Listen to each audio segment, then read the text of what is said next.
Today we are going to discuss about the explanation of the light amplification for the laser system, and this is the course code 608. In previous article we have already discussed about the population inversion for 2-level laser system, 3-level laser system and 4-level laser system, and also we have draw its equations, rate equation for 2, 3 and 4-level laser system. And now we are going to discuss about the light amplification. In next articles we will discuss about the cavity resonator, but this article will use very briefly in those articles. So let's start this article. Light amplification.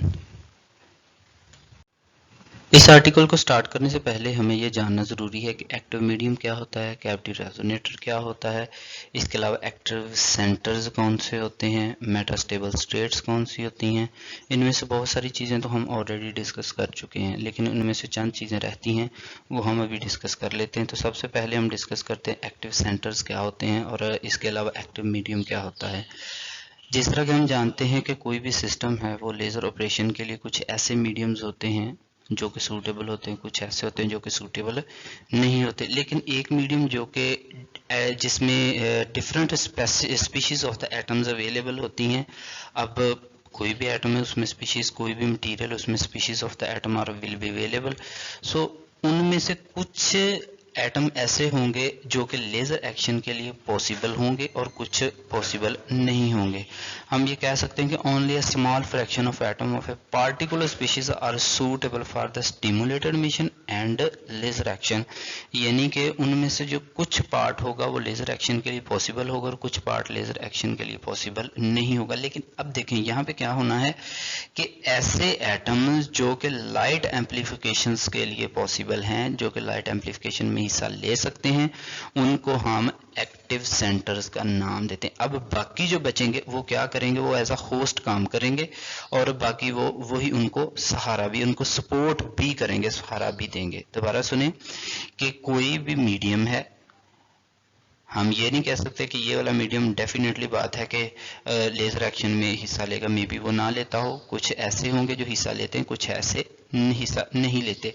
अब जो भी कोई medium, कोई भी material जो कि laser action possible है, जिसके लिए वो लेजर एक्शन में हिस्सा ले सकता है, उसके लिए क्या है कि उसके अंदर डिफरेंट एटम्स की स्पीशीज पाई जाती हैं। अब सारे डिफरेंट स्पीशीज हैं, तो उनमें से जो हिस्सा लेजर एक्शन में हिस्सा लेता है या स्टिमुलेटेड एक्शन के लिए हिस्सा लेता है, स्टिमुलेटेड मिशन में हिस्सा ले लेता है, और कुछ बाकी बच जाते हैं। अब जिन्होंने हिस्सा लिया वो तो एक साइड पे चले गए, और जिन्होंने हिस्सा नहीं लिया, वो जिन्होंने हिस्सा लिया है उनको एज अ होस्ट उनके लिए काम करेंगे और उनको सपोर्ट भी करेंगे। अब जो रिमेनिंग एटम्स हैं जिन्होंने हिस्सा नहीं लिया, जो हिस्सा लेने वाले एटम्स को सपोर्ट कर रहे हैं, उनके लिए होस्टिंग का काम कर रहे हैं, जो होस्टिंग का काम कर रहे हैं उनको हम एक्टिव सेंटर्स का नाम देते हैं। और इसी तरह जो किसी भी मीडियम के होस्टिंग या एक्टिव सेंटर्स होते हैं उन्हीं को हम एक्टिव मीडियम्स का नाम भी देते हैं। अब जो एक्टिव मीडियम्स है वो मे बी सॉलिड हो सकता है, that will be liquid and that will also be a gas. अब जो एक्टिव मीडियम होते हैं उन्हीं के अंदर मेटास्टेबल स्टेट होती है। इन प्रीवियस आर्टिकल हम ये चीजें पढ़ चुके हैं कि किसी भी लेजर लाइट के लिए, लेजर एक्शन के लिए मेटास्टेबल स्टेट का होना जरूरी है। अब जैसे ही मेटास्टेबल स्टेट होगी तभी लेजर एक्शन पॉसिबल है, अदरवाइज लेजर एक्शन पॉसिबल नहीं होता। तो इसमें हम क्या करते हैं कि ऑप्टिकल रेजोनेटर यूज करें। ऑप्टिकल रेजोनेटर क्या है कि ये एक पार्ट ही है जिसके अंदर हम लेजर एक्शन करवा रहे होते हैं। अब इसमें दो मिरर्स भी अटैच होंगे, वो आगे जाके हम देखेंगे। और इसके अलावा इसके अंदर हम एक ऑप्टिकल एम्पलीफायर भी रखते हैं जिसको हम लेजर कैविटी का नाम भी देते हैं। अब ये वाला जो आपको फिगर से नजर आ रहा है, इसमें क्या है कि इसमें एक दरमियान में लेजर एम्पलीफायर है, लेजर एम्पलीफायर है, इसी में सारा लेजर एक्शन हो रहा है। लेकिन इनके अंदर से जो फोटोन एनर्जी के अमिट हो रहे हैं बाद में उन्हीं को हम एम्पलीफाई करते हैं। कैसे एम्पलीफाई करते हैं, ये हम रिफ्लेक्टर यूज करते हैं। रिफ्लेक्टर्स के थ्रू हम ये लेजर एक्शन करवा रहे हैं, तो रिफ्लेक्टर के थ्रू हम जो फोटोन निकल रहे हैं इस एम्पलीफायर में से, उनको बार बार एक दूसरे के साथ रिफ्लेक्ट करवा के हम दोबारा फिर इसी में यूज कर लेते हैं। सो सबसे पहले ये जानना जरूरी है कि लेजर एक्शन स्टार्ट कहाँ से हुआ। उसके लिए पहले सबसे पंपिंग सोर्स अप्लाई किया गया। जैसे ही पंपिंग सोर्स अप्लाई हुआ, लेजर एक्शन स्टार्ट हुआ, वहां से फोटोन निकले एनर्जी के। अब ये डिपेंड नहीं करता कि हम कौन सा पंपिंग सोर्स अप्लाई करें, क्योंकि प्रीवियस आर्टिकल में हमने बहुत सारे पंपिंग 4-5 पंपिंग सोर्स के बारे में डिस्कस किया है। तो ये यहाँ पे कोई भी पंपिंग सोर्स होगा तो उसके लिए ये जो सूटेबल है। तो इसमें क्या होना है कि जो signal falls on the inverted states of the active medium, जो सिग्नल इस एक्टिव मीडियम से निकलेगा बाद में उसी को फिर इन्वर्ट करवाया जाएगा, इसी को बाहर निकाल के उसी को दोबारा यूज कर लिया जाएगा। और so it stimulate the emission of cascade of the photon जो है ये टेक पार्ट करेंगे, जो कि दोबारा इसमें यूज होंगे। The active medium is also called optical amplifier. जो हमने पहले जो एक्टिव मीडियम पढ़े हैं वो ही हमारे पास ऑप्टिकल एम्पलीफायर भी कहलाएंगे। और इसके अलावा इसकी जो हमें आउटपुट मिलेगी वो इमर्जिंग लाइट होगी, और इसके अलावा आउटपुट ये पार्शियल रिफ्लेक्टर वगैरह इनमें से हमें मिल जाएगी। ये हम ब्रीफली अभी डिस्कस करते हैं कि किस तरह इसमें से हमें लाइट सोर्स जो है किस तरह हमें सप्लाई करता है लेजर लाइट। अब हम बात करते हैं एम्पलीफिकेशन गेन की। तो गेन क्या होता है? The fractional change in intensity, the fractional change in intensity per unit propagation distance in active medium is called amplification gain. अब गेन क्या होता है? गेन हमारे पास अमाउंट ऑफ स्टिमुलेटेड एमिशन है कि स्टिमुलेटेड एमिशन के दौरान में कितने फोटोन हमें मिल रहे हैं, या फिर हम ये भी कह सकते हैं कि एक फोटोन कितने फोटोन को आगे क्रिएट करता है जैसे जैसे वो आगे कुछ ना कुछ डिस्टेंस कवर कर रहा होता है। ये ऐसे ही है कि एक क्लास जिसकी लेंथ 4 मीटर है, और अगर हम कहते हैं कि 4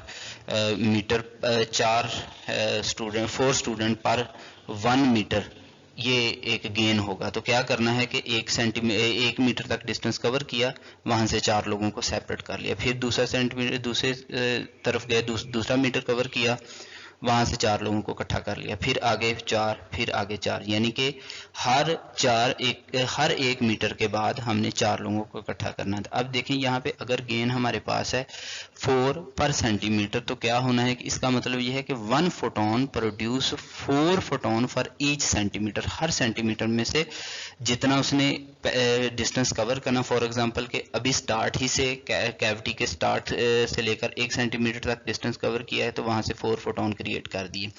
फिर 1 सेंटीमीटर सफर तय किया, फिर वहां से 4 फोटोन निकल गए, फिर आगे 1 सेंटीमीटर किया, 4 फोटोन फिर आगे, और फिर इसके बाद 1 सेंटीमीटर किया तो फिर वहां से 4 फोटोन आ गए, यानी कि हर सेंटीमीटर में से 4 फोटोन निकालने हैं। तो ये फिर उसका गेन होगा। अब देखें, क्योंकि अगर हम ऑर्डिनरी लेजर देखें जिससे बचपन में हम खेलते रहे, तो वो तो बहुत छोटी लेजर होती थी, बहुत ही छोटी। तो अब उसमें से इतनी ज्यादा लाइट कैसे निकलती थी? मीलों के लिहाज से उसका डिस्टेंस होता था। तो उसके लिए क्या करते हैं, चूंकि देखें हमने ये बात पहले भी डिस्कस की है कि लेजर का गेन जो होता है वो बहुत ही लो होता है, बहुत ही कम होता है। जिस तरह कि आपको इस फिगर में दिखाई दे रहा है कि 0.001 ओवर 1 पर सेंटीमीटर के 1 सेंटीमीटर में इतना कम गेन आ रहा है, या फिर कहां से इस रेंज से लेकर 0.01 सेंटीमीटर तक होता है। तो फिर इतना ज्यादा फोटोन को कैसे डिस्टेंस कवर करवाया जाता है? तो उसके लिए फिर हम एम्पलीफिकेशन का कॉन्सेप्ट यूज करते हैं। अब उसके लिए क्या करना है वो हम देखते हैं। तो उसके लिए हम 2 मिरर यूज करेंगे। एक होगा टोटली रिफ्लेक्टर, और दूसरा जो होगा वो पार्शली रिफ्लेक्शन शो करवाएगा, यानी कि उसमें से कुछ हिस्सा तो उसका पॉलिश्ड किया होगा एक का, दूसरे का मुकम्मल तौर पर पॉलिश होगा। एक मुकम्मल तौर पर पॉलिश होगा और दूसरे का कुछ हिस्सा पॉलिश किया होगा और कुछ वो बिल्कुल प्लेन होगा, ट्रांसपेरेंट होगा। तो अब देखना, ये देखें, ये हमारे पास 2 मिरर हैं, एक ये वाला मिरर है और दूसरा मिरर ये वाला है। अब ये जो फर्स्ट वाला है ये कंप्लीटली रिफ्लेक्टेड है, और ये वाला जो है ये पार्शियली रिफ्लेक्टिंग मिरर है। अब होगा क्या कि यहाँ से हम एक इनिशियल फोटोन क्रिएट करेंगे। जैसे ही हम यहाँ से एक इनिशियल फोटोन भेजेंगे, अब ये वाला जो हमारे पास गेन मीडियम है, यहाँ पर पॉपुलेशन इन्वर्जन क्रिएट हुई है। तो जैसे ही एक बात में मैंने ये कहा है कि यहाँ पे पॉपुलेशन इन्वर्जन ऑलरेडी क्रिएटेड है, यानी कि मेटास्टेबल स्टेट के ऊपर नंबर ऑफ एटम जो हैं वो फोटोन जो हैं वो अवेलेबल हैं। अब एक फोटोन और यहाँ पे जाके हिट करेगा, यानी कि जो मेटास्टेबल स्टेट के ऊपर नंबर ऑफ एटम्स अवेलेबल हैं उनके पास पहले भी जैसे उन्होंने हायर स्टेट से लोअर स्टेट पे आना था, एनर्जी उन्होंने एमिट करनी थी, मेटास्टेबल स्टेट पे थे। अब उन्होंने एक फोटोन और अब्जॉर्ब कर लिया, यानी कि जैसे ही अब वो अपनी ग्राउंड स्टेट्स पे जाएंगे या अपने से लोअर स्टेट पे जाएंगे, तो एक तो जो उन्होंने अब्जॉर्ब किया है, अभी अब्जॉर्ब किया, एक तो उन्होंने ये वाला फोटोन एमिट करना, और दूसरा फोटोन कहाँ से आना है कि जब उन्होंने अपनी एक्साइटेड स्टेट, जिसको हमने मेटास्टेबल स्टेट का भी नाम दिया है, वहां से उन्होंने ग्राउंड स्टेट पे जाना है, तो तभी उन्होंने क्या करना है, एक फोटोन वो एमिट करना है, एक जो उन्होंने अभी अब्जॉर्ब किया मेटास्टेबल स्टेट पे होते हुए, और दूसरा फोटोन वो है जो उन्होंने अपनी स्टेट को छोड़ने पर खारिज करना। अब दो यहाँ से फोटोन एमिट होंगे। अब देखें, पहले एक फोटोन गया, फिर यहाँ पे दो फोटोन निकलने। अब यही दो फोटोन जब इस मिरर के साथ जाके टकराएंगे, जो कि टोटली रिफ्लेक्टेड है, तो यहाँ से टकराने के बाद फिर वापस इस मीडियम में दाखिल हो जाएंगे। जब इस मीडियम में ये दाखिल होंगे, ये वाला जो मीडियम हमारे पास पड़ा हुआ सिस्टम पड़ा हुआ है, तो जाहिर है पहले हमने एक फोटोन दिया था, तो उन्होंने अपनी एक्साइटेड स्टेट को छोड़ा, ग्राउंड स्टेट पे गए, एक ऑब्जर्व किया, एक ग्राउंड स्टेट पे जाने वाला एमिट किया, दो हो गए। अब देखें, दो फोटोन एमिट होने, तो दो के कितने निकलेंगे, यहाँ से 4 फोटोन निकलेंगे, और उसके बाद ये वाले फिर रिफ्लेक्ट होंगे। अब में भी ये पॉसिबल है कि इनमें से हम क्या करेंगे कि एक आउटपुट के लिए बाहर ले भेज देंगे, और फिर इन तीनों को दोबारा फिर इस सिस्टम में इंटर करवा देंगे। तो फिर देखें, 3 ने डबल होके वापस आना है, तो जब ये डबल होके वापस आएंगे तो फिर ये 6 होंगे, फिर ये रिफ्लेक्ट होंगे, फिर ये 6 की बजाय और ज्यादा डबल करके यहाँ से ये एमिट करवाएंगे। तो इस तरह ये वाला जो रिफ्लेक्टर है, एक पार्शली रिफ्लेक्टर है, एक टोटली रिफ्लेक्टेड मिरर है, तो ये इस तरह वर्क करते हैं किसी भी लेजर एक्शन के लिए। अब ये वाले जो मिरर्स हैं जो कि हमने दोनों तरफ यूज किए हैं, ये डेंसिटी को मेंटेन करते हैं। अब डेंसिटी को ज़ाहिर है उन्होंने मेंटेन करना है, क्योंकि हमें ये पता है कि गेन लेजर एक्शन का जो गेन है वो बहुत ही कम होता है, और अब कितना गेन है, 0.001 सेंटीमीटर तक इसका गेन है। तो जो लाइट एम्पलीफिकेशन है वो 1000 टाइम इसकी रिक्वायरमेंट है, यानी कि 0.001 पर सेंटीमीटर का 1000 टाइम्स इसकी रिक्वायरमेंट है। और इसके अलावा जो कि लाइट को ट्रैवल करना पड़ेगा वो 69 मीटर। अब 69 मीटर कितना हो जाएगा, ये इतना काफी लंबा डिस्टेंस हो जाएगा, तो इसके लिए फिर इतनी बड़ी लेजर तो हम क्रिएट नहीं कर सकते। तो फिर इसके लिए क्या चीज जरूरी है कि हम यहाँ पे मिरर यूज कर रहे हैं। ये मिरर क्या काम करें, ये मिरर लाइट के जो फोटोन इस लेजर मीडियम में से निकल रहे हैं, यहाँ से इनको बैक एंड फोर्थ मोशन करवा रहे हैं, आगे पीछे इसके मोशन करवा रहे हैं, जिसकी वजह से more and more photon are emitting, ज्यादा से ज्यादा फोटोन एमिट हो रहे हैं। और इसके अलावा इसकी जो रेडिएशंस की डेंसिटी है, हाई रेडिएशन डेंसिटी, वो भी क्रिएट हो रही है, और इसके अलावा पॉपुलेशन इन्वर्जन भी यहाँ पे क्रिएट हो रही है। तो देखिए क्या हुआ कि यहाँ पर हमने एक मीडियम जो यूज कर रहे हैं वो एक रॉड की फॉर्म में, एक पाइप की फॉर्म में बिल्कुल छोटा, उसके साथ 2 मिरर लगा दिए। जैसे इसमें से फोटोन निकल रहे हैं वो एक दूसरे दोनों मिरर्स के साथ टकरा रहे हैं, उसमें से कुछ फोटोन बाहर निकल रहे हैं जो कि पार्शली रिफ्लेक्टिंग मिरर है उसमें से, और बाकी जो है वो वापस फिर टकरा कर मीडियम में दाखिल होते हैं, मीडियम के बाद मिरर में दाखिल होते हैं। तो इस तरह ये वाला प्रोसेस कंटिन्यू रहता है। ट्रीटमेंट की तो फॉर एग्जांपल कि हमारे पास ये एक सिस्टम है, यहाँ पर 2 स्टेट्स हैं, E1 state, E2 state. Number of atom for E1 state is N1 and number of atom for E2 state is N2। अब क्या होगा कि फोटोन की बीम एक आकर स्टेज के ऊपर टकराएगी, यहाँ पर नंबर ऑफ एटम्स मौजूद हैं। फॉर एग्जांपल कि अगर यहाँ पर नंबर ऑफ एटम्स मौजूद हैं, यहाँ पर एटम्स मौजूद हैं, बीम आकर इनके साथ टकराती है। जैसे ये टकराती है तो जितने भी फोटोन्स आ रहे हैं, एक बीम है, ज़ाहिर उसके अंदर फोटॉन्स की कोई ना कोई क्वांटिटी है।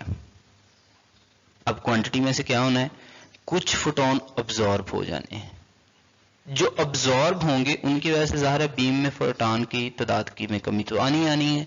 अब देखें फोटॉन की तादाद कम हो गई, जैसे ही फोटॉन की तादाद कम हुई तो यहाँ पे ज़ाहिर है अब्जॉर्प्शन का प्रोसेस हो रहा है, तो rate of absorption will be n1 b12 rho nu, number of atoms, probability from one state to two state, density and nu is frequency।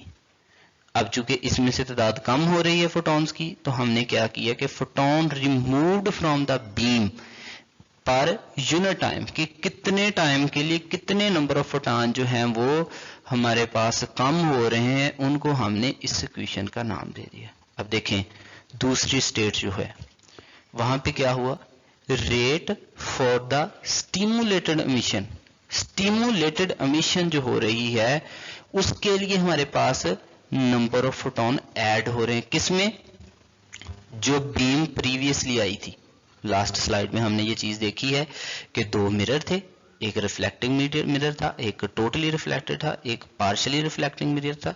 तो देखें अब एक बीम आ रही है, बीम में 10 फोटॉन है, 5 अब्सॉर्ब हो गए, फिर जब स्टिमुलेटेड एमिशन के थ्रू फोटॉन्स निकलेंगे, जो फोटॉन एमिशन के बाद निकलेंगे वो भी उसी में ऐड होंगे, क्योंकि देखें पहली टर्म में 1 फोटॉन आया था, 2 निकले थे, फिर वापस आए 2 4 बन गए, यानी कि बीम के अंदर वो फोटॉन ऐड हो रहे हैं। तो पहले रिमूव हुए थे, बाद में फिर ऐड हुए। ऐड कब हुए, जब स्टिमुलेटेड एमिशन हुई, तो उसके लिए रेट ऑफ स्टिमुलेटेड एमिशन ये हमने प्रेजेंट कर दिया। अब जो रेट है हमारे पास photon added to beam per unit time will be n2 b21 and rho nu. तो ये हमारे पास दो इक्वेशंस आ गई। अब इन इक्वेशंस के ऊपर हम मैथमेटिकल एक्सप्रेशन अप्लाई करेंगे और हमारे पास आगे मैथमेटिकल वर्क के लिए इक्वेशंस बनती जाएंगी। अब देखें दोनों इक्वेशंस में हमने क्या करना है कि दोनों में चेंज ले लेना है। The rate of equation photon is beam, change in photon in beam, दोनों में जो चेंज आ रहा है उसको हमने लिख लिया। अब ये इक्वेशन आ गई हमारे पास, हमें ये पता है कि दोनों की प्रोबेबिलिटी सेम है, तो सेम होने की वजह से यहाँ पे हमने 1 से 2 ही प्रोबेबिलिटी कर ली। तो यहाँ से दो टर्म जो है वो सेम आ जाएंगी, b12 minus b12 rho density and nu is frequency. So दोनों टर्म कैंसिल, एक कॉमन आ गई, तो बाकी हमारे पास n2 माइनस n1 बच जाएगा। कौन सी टर्म बाकी बच जाएगी, n2, ये n2 माइनस n1 बाकी बच जाएगा, जो कि इक्वल है डेल्टा n के। और ये डेल्टा n के जब इक्वल आ गया तो फिर हमने क्या किया कि इसको हमने नाम दे दिया change in photon in beam. तो इस तरह हमारे पास ये इक्वेशन 1 आ गई। अब इक्वेशन 1 को हमने आगे यूज कर लेना। तो हमें ये पता है कि डेल एन जो कि डिफरेंट है पॉपुलेशन इन्वर्जन का, आपस में डिफरेंस को शो करवाता है, तो इसको भी हमने आगे फर्दर यूज करना है। और इसके अलावा हमारे पास जो बीम के लिए जो इक्वेशन बनी है वो हमारे पास ये आ गई। अब हमने रिलेशन निकालना है, तो रिलेशन हम निकालते हैं। तो रिलेशन निकालने के लिए हमने क्या करना है कि एच न्यू को मल्टीप्लाई कर देना है change in photon in the beam. Beam photon की जो बीम है उसमें जो चेंज आ रहा है, मे बी एटम जो फोटॉन बढ़ रहे हैं ये मे बी कम हो रहे हैं, तो उनके साथ हमने एच न्यू को मल्टीप्लाई कर दिया। जैसे ही अब एच न्यू को मल्टीप्लाई कर दिया तो ये फिर डेंसिटी होगी, डेंसिटी में चेंज के इक्वल बन जाएगी। अब डेंसिटी में चेंज जो है ये देखिए दोनों तरफ हमने एच न्यू को मल्टीप्लाई कर दिया और ये हमारे पास चेंज इन डेंसिटी बन गया। तो ये डी चेंज इन डेंसिटी पर यूनिट टाइम और डी टी हमारे पास दूसरी तरफ चला जाएगा और दूसरी तरफ जाके फिर ये मल्टीप्लाई हो जाएगा और इस तरह ये इक्वेशन हमारे पास बनेगी जिसका हमने इक्वेशन 2। अब आगे देखें, ये हमारे पास एक ऑपरेटस है, यहाँ से एक इंटेंसिटी बीम जो फर्दर इंटेंसिटी की ये खास इंटेंसिटी की बीम ऑफ फोटॉन आ रही है जिसकी डेंसिटी रो है, और ये वाला क्रॉस सेक्शन एरिया एक मीडियम का है, इसके अंदर ये इंटर हो रहे हैं नंबर ऑफ फोटॉन्स, और जैसे ये इंटर होते हैं तो इंटेंसिटी में जो चेंज आ रहा है, डेंसिटी में जो चेंज आ रहा है वो हमने डी रो से प्रेजेंट कर दिया। अब ये जो dx है ये इसका क्रॉस सेक्शनल एरिया है। अब देखें इंटेंसिटी में जो चेंज आ रहा है, जो आउट गोइंग बीम जा रही उसमें पहले आई था और जो चेंज आया उसको ऐड कर दिया। इसी तरह जो डेंसिटी में चेंज आया उन दोनों को भी हमने ऐड कर दिया। ये रो जो है ये ओरिजिनल डेंसिटी थी of the photons, photon beam, और ये इंटेंसिटी ऑफ फोटोन ओरिजिनल है, और जो बाद में इस एरिया को क्रॉस करने के बाद इसमें चेंज आया वो भी हमने ऐड कर दी। अब हमें पता है कि हमारे पास जो डिस्टेंस है dx, इसको हम जो फिजिक्स का एक बेसिक फार्मूला उसके थ्रू निकालते हैं। तो इस बेसिक फार्मूले के थ्रू हमने ये वाली टर्म निकाली है। ये देखें t जो है वो dt में कन्वर्ट हो रहा है, v जो कि वेलोसिटी है, तो स्पीड ऑफ लाइट को हमने यूज कर लिया। अब डिस्टेंस जो है वो हमारे पास है वो dx की फॉर्म में है, तो s को हमने dx का नाम दे दिया। अब यही चीज़ें यहाँ से हम dt की वैल्यू अलग करने के बाद प्रीवियस इक्वेशन में पुट कर देते हैं, जो कि इक्वेशन नंबर 2 हमने निकाली थी। यहाँ पे हमारे पास वहाँ पे dt था, तो dt के साथ हमने यहाँ पे इसको पुट कर दिया dx ओवर c। अब ये वाला जो c है स्टार्ट में हम d रो c के साथ लाके हमने इसको मल्टीप्लाई कर दिया। हमें पता है कि डेंसिटी और वेलोसिटी दोनों आपस में इंटेंसिटी के इक्वल होते हैं, तो इंटेंसिटी हमारे पास change in intensity will be equal to change in population, probability, density और एनर्जी, और dx जो कि डिस्टेंस है के इक्वल आ गया। अब dx को भी हम वापस इधर ले आते हैं, तो ये डेंसिटी में चेंज आ गया विद रिस्पेक्ट टू डिस्टेंस। तो ये वाली जो टर्म है हमारे पास डेल n, ये भी उसी तरह आ जाएगी, रो भी उसी तरह आ जाएगी, और ये एनर्जी भी उसी तरह आ गया, dx शुरू में आ गया है। अब प्रोबेबिलिटी हमें पता है, प्रीवियस इक्वेशंस में हमने ये निकाली है, क्लास वर्क के दौरान में ये सारी चीज़ें निकालनी थी, और ये हमारे पास होता है a21 और c क्यूब ओवर 8 पाई h। हमारे पास ये डेंसिटी इक्वल आ जाएगी इक्वेशन क्यूब में। तो इसकी जगह पे हमने क्या किया है कि इसको अब हम आगे फर्दर सॉल्व करेंगे। ये क्यूब की वैल्यू को हमने स्क्वायर में और सिंगल c में कन्वर्ट कर दिया, और इसके बाद जो h है वो h के साथ कैंसिल हो जाएगा, और इसी तरह हमारे पास जो दूसरी टर्म बच रही है वो c और c स्क्वायर को हमने आपस में कन्वर्ट कर दिया है। और इसके अलावा ये वाली टर्म भी इस एक टर्म के साथ कैंसिल हो, यानी कि h और ये जो हमारे पास क्यूब की वैल्यू आ रही, और यहाँ पे ये दोनों एक कैंसिल हो जाएंगी, यहाँ पे स्क्वायर बन जाएगा, h भी कैंसिल हो गया, और इसके अलावा c जो है c स्क्वायर इस तरफ चला गया, और ये हमारे पास c STC आ गया। अब देखें हमारे पास आगे जाके ये वाली इक्वेशन बन जाएगी। अब चूंकि प्रीवियसली भी हमने यही बात की है कि इंटेंसिटी और वेलोसिटी दोनों आपस में इंटेंसिटी में कन्वर्ट हो जाते हैं। इंटेंसिटी हमारे पास ये बन जाएगी, ये टर्म एज इट इज़ आ जाएगी, और dn जो हमारे पास है एज इट इज़ आ जाएगा। इस इक्वेशन को देखें कि हमने पहले हम यहाँ पे थे, यहाँ से हमने इसकी कटिंग की, कटिंग करने के बाद हमें ये इक्वेशन ये वाली मिल गई। इसके बाद हमारे पास जो टर्म बनती है वो ये इंटेंसिटी में बन गई, और फिर इसी तरह ये वाली जो i की वैल्यू है ये आकर d के साथ यहाँ पे डिवाइड हो जाएगी, क्योंकि यहाँ पे ये मल्टीप्लाई हो रही है, यहाँ पे आके ये डिवाइड हो जाएगी। इसके बाद हमारे पास जो first equation, very first equation हमने देखी थी वो हमारे पास थी गेन की, कि गेन हमारे पास इंटेंसिटी में चेंज आ रहा था विद रिस्पेक्ट टू डिस्टेंस। तो ये वाली टर्म हम इसके लिए ड्रा कर चुके, तो ये इक्वेशन 4 बन गई और इक्वेशन 5 बन गई। इक्वेशन 5 में असल में हम गेन निकाल रहे थे और गेन इसके इक्वल था, तो इसी इक्वेशन को निकालने के लिए ये सारे का सारा प्रोसीजर हमने किया है।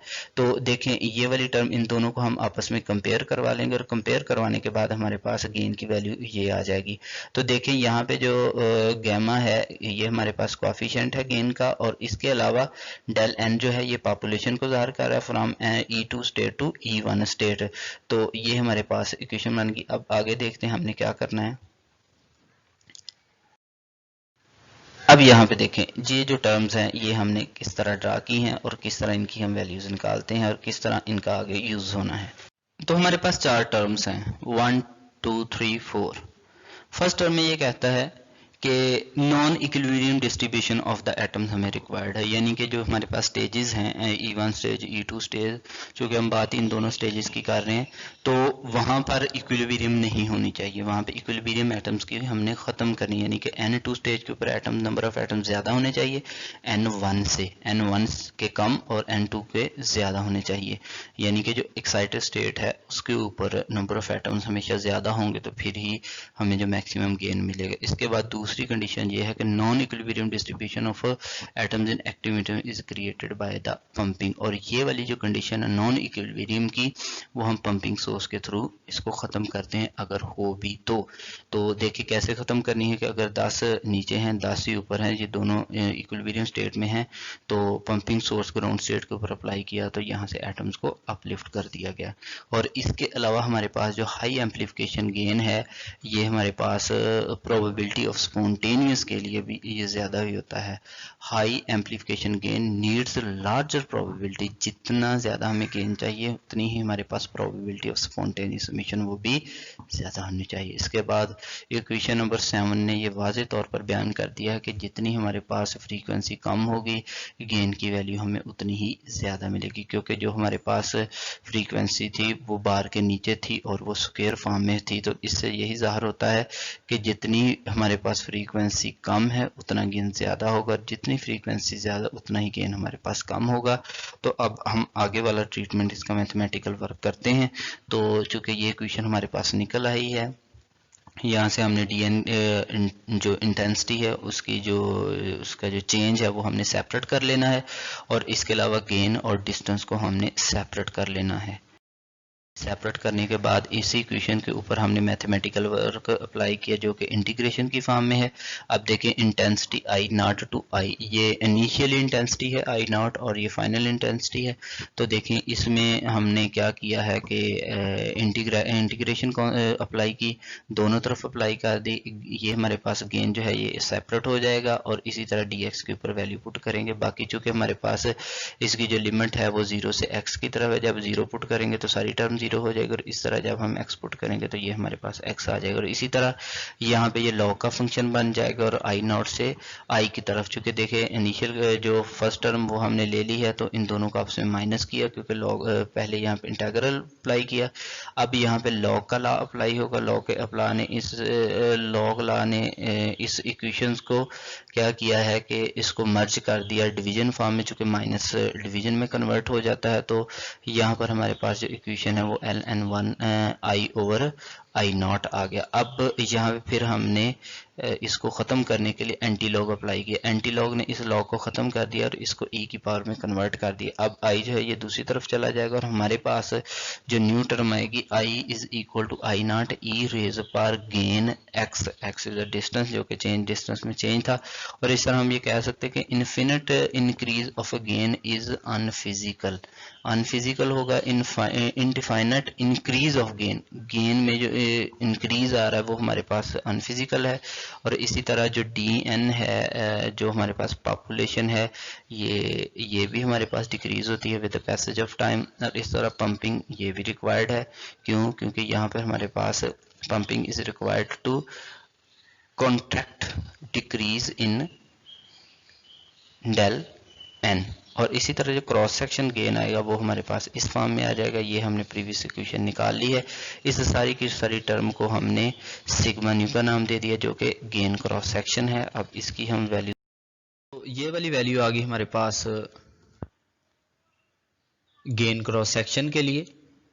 गेन क्रॉस सेक्शन बेसिकली क्या चीज़ है हमारे पास, ये किसी भी सिंगल एटम की एक प्रॉपर्टी है और ये अफेक्टिव एरिया को ज़ाहिर करता है, जो कि जैसे नंबर ऑफ फोटॉन्स आते हैं, फोटॉन्स की एक बीम आती है, जो ऑब्जॉर्ब एरिया होता है, जो बीम को ऑब्जॉर्व कर रहा होता है उसको ज़ाहिर करता है। इसी तरह ये ज़्यादा भी हो सकता है एटम से और एटम के साइज से कम भी हो सकता है। So this is the light amplification. इसको ध्यान से पढ़िएगा, अगर कोई क्वेश्चन हो तो ज़रूर पूछिएगा। इसके अलावा अपना बहुत सा ख्याल रखिएगा। Wish you all the best. अल्लाह हाफिज़।